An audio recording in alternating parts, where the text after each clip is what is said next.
오늘 우리가 함께 나눌 말씀은 사도 바울이 디모데를 향한 마지막 유언의 말씀이자 또 그를 향한 사랑의 편지인 것을 보시게 됩니다. 디모데 후서는 사도 바울이 디모데를 향해 기록한 마지막 편지이고요. 또 이 편지의 수신자인 디모데의 이름의 뜻은 하나님을 경외하는 자라는 이름의 뜻을 가지고 있습니다. 그리고 이 디모데는 루스드라라는 곳에서 태어나서 사도행전 16장에서 사도 바울이 더베라는 곳과 또 루스드라라는 지역에서 교회를 세우고 복음을 전할 때 만난 사람이 바로 디모데입니다. 그리고 사도 바울이 이 편지를 쓸 당시에 디모데는 에베소 교회를 담당하면서 목회자로서 또 사역자로서 열심히 사역하고 있을 시기라고 추측합니다. 사도 바울은 지하 감옥에 투옥되어서 죽음을 기다리고 있는 가운데에 디모데를 향한 마음을 기록했는데요. 디모데 전후서를 전체를 한번 꼼꼼하게 읽어보시면 사도 바울이 이 디모데를 얼마나 사랑했고 또 그리워하고 보고 싶어 하는지가 구구절절하게 기록되어 있는 것을 보실 수 있습니다. 아마도 사도 바울이 보기에 이 디모데가 서로가 서로에게 버팀목이 되어줄 수 있는 존재였기 때문에 아마도 사도 바울은 디모데를 그리워했을 것 같다라는 생각을 하게 됩니다. 또한 이 디모데 전후서를 기록할 당시만 하면 바울 자신의 사명을 다했고 또 하나님께서 부르실 그때가 얼마 남지 않았기 때문에 자신의 사명을 이어서 디모데가 하나님의 복음을 조금 더 이전보다 더 잘 전하고 교회를 더 잘 세웠으면 좋겠다라는 마음이 눅진눅진하게 기록되어 있는 이 성경이 바로 디모데서입니다.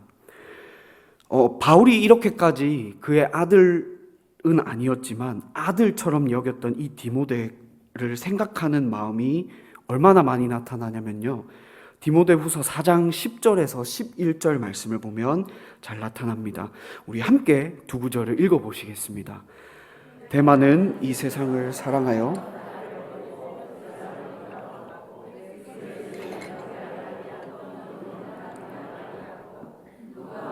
함께 있느니라.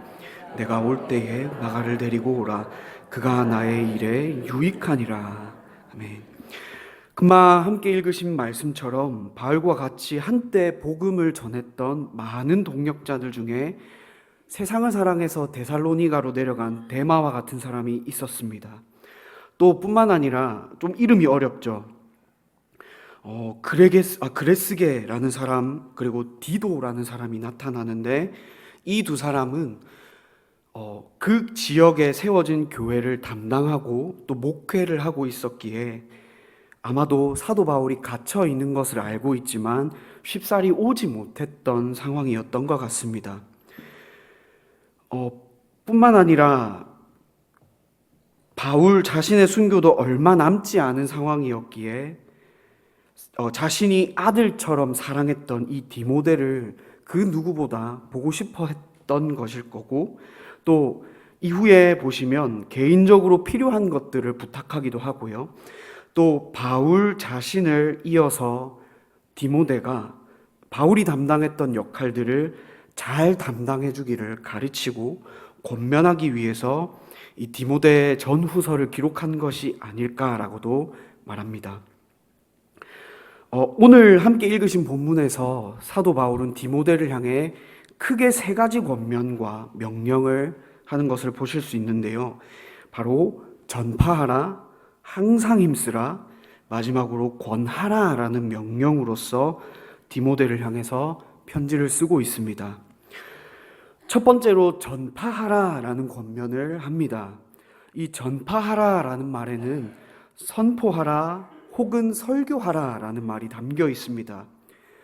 이 뜻을 확대해서 첫 번째로 선포하다라는 말의 뜻을 확대해서 설명을 드리면 복음을 세상 가운데 널리 알리고 전하라라는 뜻으로 해석할 수 있습니다. 또 설교하라라는 말의 뜻에서 사도 바울을 통해 듣고 배운 하나님 나라의 복음을 상세하고 명확하게 전하라라는 말이 담겨 있는 것을 보실 수 있습니다. 그리고 전파하라 또는 설교하라라는 이 말 크게 두 번째로는 순전한 복음을 전하라, 순수한 복음을 전하라라는 뜻이 담겨 있습니다. 아마도 이 말의 뜻에 있어서 사도 바울 자신이 디모데에게 매우 좋은 본보기가 되었을 것인데요.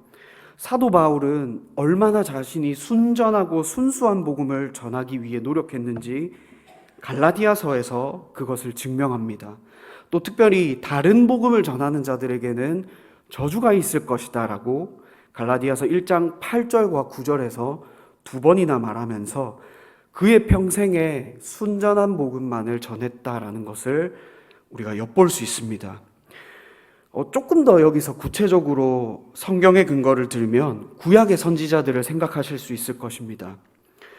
구약 선지자들의 삶을 보시면 이스라엘을 향한 하나님의 심판과 또 회개의 메시지가 한 선지자에게 임합니다.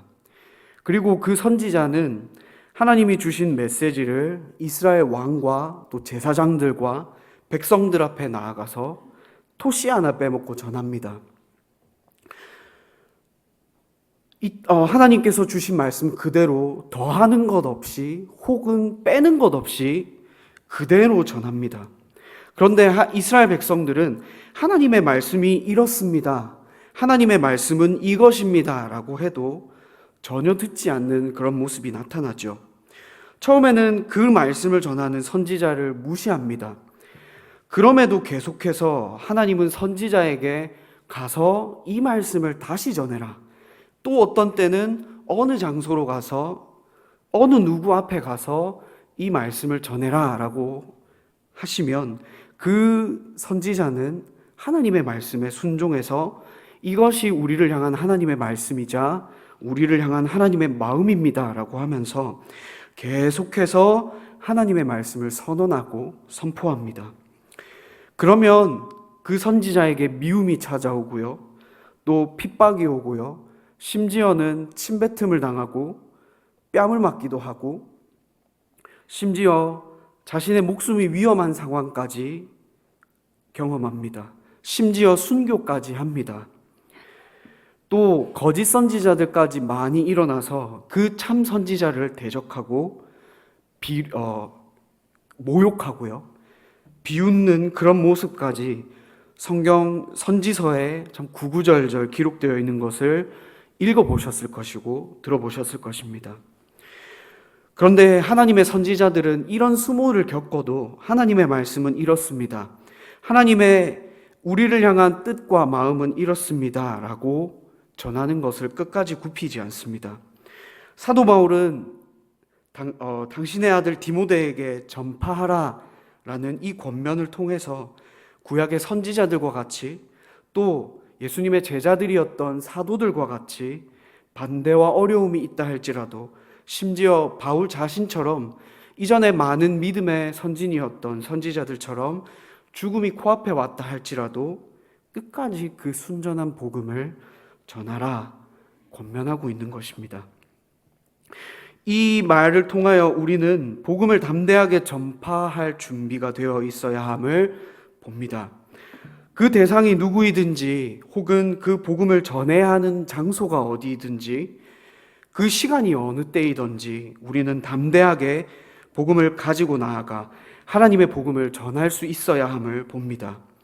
구약의 선지자들이 그러했고 또 예수님께서도 3년의 공생애 가운데 복음을 전하셨던 것처럼 또 예수님의 제자들이 초대교회 성도들이 복음을 가지고 담대하게 전했던 것처럼 세상에 나아가 예수님을 모르는 자들에게 복음을 선언하고 선포하고 또 설교할 수, 상세하게 가르쳐 줄 수 있어야 합니다. 담대하게 순전한 복음을 또 하나님의 사랑이 담긴 그 복음을 전하는 우리 성동교회가 되기를 소망합니다. 크게 두 번째로 사도 바울은 힘쓰라라고 디모데에게 권면합니다. 그런데 여기서 따라오는 말이 있습니다. 바로 때를 얻든지 때를 못 얻든지 항상 힘써라 라고 권면하는데요. 이 뜻은 복음을 전할 수 있든지 복음을 전하지 못하던 때이든지 언제든지 상황이 바뀌고 복음을 전할 수 있을 때라면 복음을 전할 수 있을 때가 되면 복음을 전할 수 있는 만반의 준비가 되어 있어야 한다라는 것을 말합니다. 제가 이렇게 설명을 드리는 이유는 여기서 힘쓰라라는 말의 뜻을 제가 한번 찾아보니까요. 군대 용어로도 많이 쓰였습니다. 전쟁을 준비하는 병사가 언제든지 전쟁을 대비하고 있고요. 준비하고 있고 또 언제든지 적국의 침략을 맞서서 대항할 수 있는 만반의 준비가 되어 있는 것을 뜻하는 단어가 바로 이 힘쓰라라는 단어의 원어의 뜻이라고 합니다.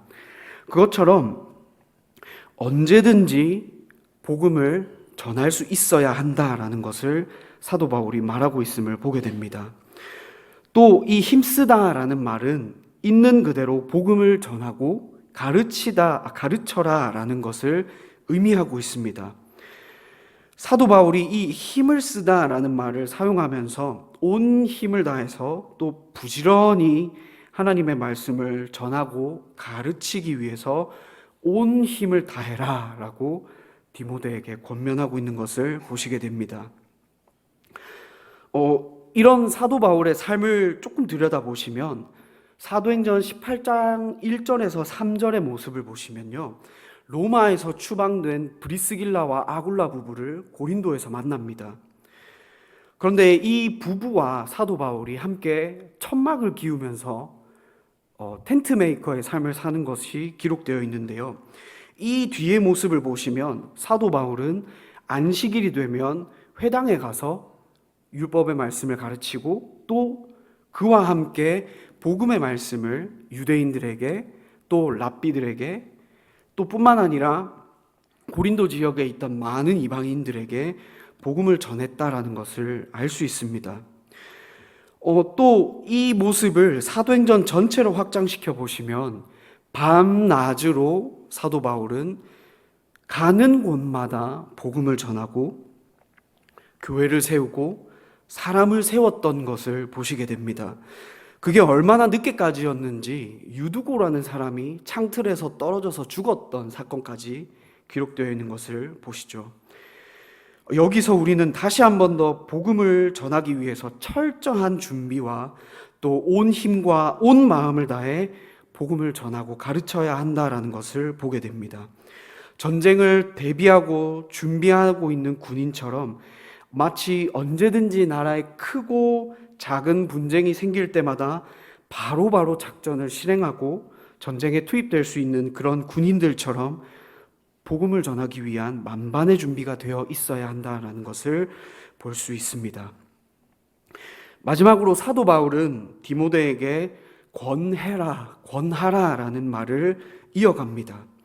여기서도 수식어가 붙는 것을 보게 되는데요. 첫 번째로 범사에 오래 참아라 라고 말합니다. 두 번째로 가르침으로 경책하고 권면하라 라고 말합니다. 우리는 범사에 오래 참으라 라는 말에서 기다림이라는 말이 생각이 납니다. 마치 어린아이가 태어나면 젖을 먹고 또 이 아이가 어느 정도 자라서 혼자 뒤집기를 하고요. 목을 가누고 또 배밀이를 하고 또 부모님의 손을 잡고 일어서거나 책상을 잡고 일어나는 그런 모습들처럼 또 이 아이가 걷고 뛰고 마지막으로 스스로 자신의 삶을 책임질 수 있는 그 위치에까지 성장하도록 마치 부모님이 한 아이를 양육하고 기르는 것처럼 오래 참으라 라고 사도 바울은 권합니다. 제가 외가 쪽으로 가면 촌수로 따지면 오촌 조카들이 좀 많습니다. 한 13명, 14명 정도 됩니다. 근데 한 8째 될 때까지 이 애들을 태어날 때부터 지금 이제 큰애가 16살이거든요. 얘들이 크는 거를 좀 가까이서 보았던 기억이 있습니다. 진짜 갓난아기가 태어나서 한 2주 산후조리원에 있다가 할머니 집으로 와서 젖을 먹이는 모습도 보고요. 분유를 먹이는 모습도 보고요. 또 때가 되면 기저귀도 갈아주고 재워주고, 심지어 갓난아기들은 스스로 트름을 못해서 트름까지 해줘야 되더라고요. 이런 모습들을 좀 보고 저도 몇 번 해봤던 경험이 있습니다. 이게 정말 힘들더라고요. 그러면서 이게 시간이 어느 정도 좀 지나고 생각을 해보니까요. 진짜 한 아이를 키우는 게 부모님이 참 헌신을 한다라는 게 그냥 하는 말이 아니구나. 좀 심한 말로 저희 사촌 누나들이 하는 말이 죽겠다, 못하겠다 이러면서 애들을 키우는데 그래도 참 하더라고요. 그런데 얼마 전에 사실 이제 저희 누나와 이야기를 하면서 애들이 언제 이렇게 컸는지 모르겠다라는 말도 하고 시간 참 빠르다라는 말도 서로 나눴었습니다. 지금은 이제 이 아이들이 커서 한 번씩 전화를 합니다. 아재 용돈 줘. 아재 치킨 기프트콘 보내줘. 뭐 해줘. 맡겨둔 것도 아니면서 이런 말들을 서스럼 없이 합니다. 근데 얘네가 이렇게 크는 걸 보면서 저도 한 가지 느끼는 거는 우리 부모님도 나를 이렇게 키웠겠구나. 이런 생각이 참 많이 듭니다. 그러면서 제 스스로 내리게 되는 결론은 제가 이렇게까지 클 때까지 부모님이 진짜 오래 견뎠구나, 버텼구나, 또 기다리셨구나 라는 거를 이제서야 조금 느낍니다.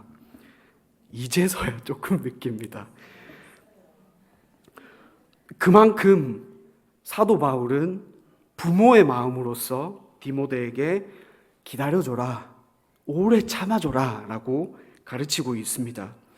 그리고 두 번째 가르침으로 경책해라, 또 권면하라 라는 말이 이어서 옵니다. 이 경책하라는 말은요, 경고의 말과 주의와 꾸짖음을 말합니다. 쉽게 말하면 회초리를 들어라 이 뜻입니다. 또 경계하다라는 말은 이와 다르게 조금 말이 부드럽습니다.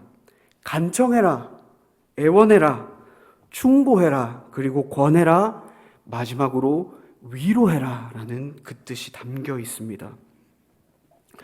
이 말의 뜻을 가지고 사도 바울은 디모데에게 디모데야, 너는 말씀을 가르치고 전할 때에 오래 기다려줘라. 그리고 어느 한 사람이든지 하나님의 말씀을 잘 가르칠 뿐만 아니라 혼낼 수도 있어야 되고, 또 때로는 애원하고 충고해 줄 수 있어야 되고, 때로는 하나님의 사랑으로 그 사람을 품고 위로하고 함께 울고 웃고, 또 때로는 그들 몰래 눈물로 기도하고 중보할 수 있어야 돼라고 말하고 있습니다. 앞서 말씀드렸지만 이 부모의 마음으로 한 자녀를, 또 한 성도를, 우리 한 지체를 가르치고 양육해라 라는 이 말의 뜻은 부모님이신 우리 성도님들이 더 잘하시리라 믿습니다. 이제 말씀을 마무리하겠습니다. 사도 바울은요, 그 사랑하는 아들 디모데를 향해 권면합니다. 그 권면처럼 우리는 어느 때나 어디서나 순전하고 순수한 복음을 전할 수 있어야 합니다. 구약의 선지자들이 그러했듯이 또 우리 예수님이 우리에게 본을 보이셨고, 그 본을 본받은 제자들이, 또 많은 믿음의 선진들이 순수한 복음을 전했던 것처럼 우리 대구 성동교회 모든 성도님들이 순전한 복음을 전하고 가르치고 한 영혼 한 영혼 양육하는 그런 공동체가 되기를 원합니다. 그리고 마치 우리는 전쟁을 대비하고 있는 군인들과 같이 복음을 전하기 위한 만반의 준비가 되기를 원합니다. 또한 오래 참음으로 한 사람 한 영혼 한 영혼 사랑으로 양육하고 가르칠 수 있는 교회가 되기를 원합니다. 때로는 사랑으로 경고하고 꾸짖고 또 때로는 한 영혼을 위하여 눈물로 중보할 수 있는 이 영혼이 하나님 보시기에 바로 세워질 수 있도록 믿음의 사람으로서 복음의 사람으로서 굳건하게 세워질 수 있도록 간청하고 애원하고 또 위로하는 그런 공동체가 되기를 원합니다. 특별히 이 복음의 사명과 양육의 책임을 누구보다 앞서서 감당하고 있는 우리 교회 목사님들을 위해서 또 저를 위해서 기도해 주십시오. 뿐만 아니라 각 부서의 선생님들이 계십니다. 우리 각 부서에 계시는 선생님들을 위해서 기도해 주십시오. 믿음의 본이 될 수 있도록 하나님께서 맡겨주신 영혼 한 영혼 우리 한 아이들 또 한 청년들이 복음의 사람으로 순전히 키워지고 자라고 성장할 수 있도록 우리 선생님들을 위해서 생각나실 때마다 또 매일매일 기도해 주십시오. 또 우리 모든 성동교회에 속한 공동체 성도님들을 위해서 기도해 주십시오. 진정한 복음의 전파자로 또 순전하고 순수한 복음을 받아 하나님의 나라를 선포하고 선언하는 그런 교회가 될 수 있도록 기도해 주시고 이를 통하여 우리를 통하여 하나님 나라가 확장되고 수많은 영혼들이 주님께로 돌아오는 놀라운 역사가 우리 대구 성동교회를 통하여 일어나기를 소망합니다.